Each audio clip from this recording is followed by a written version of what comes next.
এখন আর কারোর কোথায় মন খারাপ করি না, কারণ বুঝতে শিখে গেছি সবাই আপন হয় না। আগে যার সাথে কথা বলা শেষ হতো না, এখন আর তার সাথে কথাই হয় না। কাকে বিশ্বাস করবেন ভাই, এটা স্বার্থের দুনিয়া। সবাই নিজের স্বার্থ খোঁজে, আর স্বার্থ ফুরালে কেটে পড়ে। জীবনটা কেমন জানি হয়ে গেছে, যখন ভাবি একটু ভালো থাকবো, তখনই কোনো না কোনো কারণে মনটা খারাপ হয়ে যায়।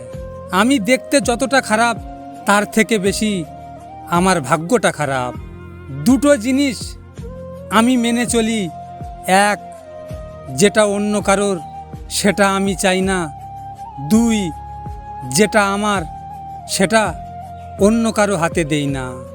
কাউকে ঠকিয়েও হয়তো ক্ষণিকক্ষণের সুখ পাওয়া যায়, আজীবন সুখে থাকা যায় না।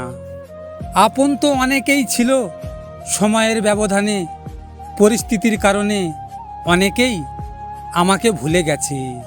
মন থেকে চাইলেই সব কিছু পাওয়া যায় না, ভাগ্যে যদি না থাকে মন প্রাণ দিয়ে চাইলেও কিছু হবে না। ভালো সময় পুরো পৃথিবী পাশে এসে দাঁড়ায়, আর খারাপ সময় নিজের ছায়াও সঙ্গ ছেড়ে দেয়। একজন ব্যক্তি কতটা উত্তম সেটা তার চেহারায় নয়, বরং কথার মাধ্যমে ফুটে ওঠে। টাকা থাকলে মানুষ কেনা যায়, আর না থাকলে মানুষ চেনা যায়। জীবনে সব কিছু মনের মতো মেলে না, মানিয়ে নিতে হয়। মেনে নিলে দেখবে এক সময় ঠিক সুখ ফিরে আসবেই। আঘাত খুব হিসেব করে করা উচিত, ততটুকু করা উচিত যতটুকু নিয়ে সহ্য করা যায়। কেননা আঘাত ফিরে আসে আজ নয়তো কাল।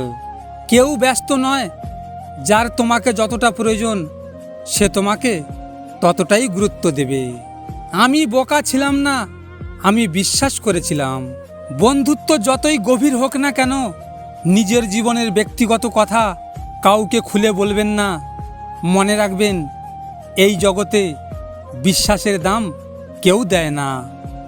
আমাদের মতো বোকারা কখনো কারো প্রিয় হয় না, তবে তারা প্রয়োজনে প্রিয় হয় বহু রূপে, বহুবার। আপনারা তো এই ভিডিওটি দেখলেন, এখনো পর্যন্ত একটা লাইকও করেননি। আপনাদের যদি ভিডিওটি ভালো লেগে থাকে, আমার চ্যানেলটিকে সাবস্ক্রাইব অবশ্যই করবেন।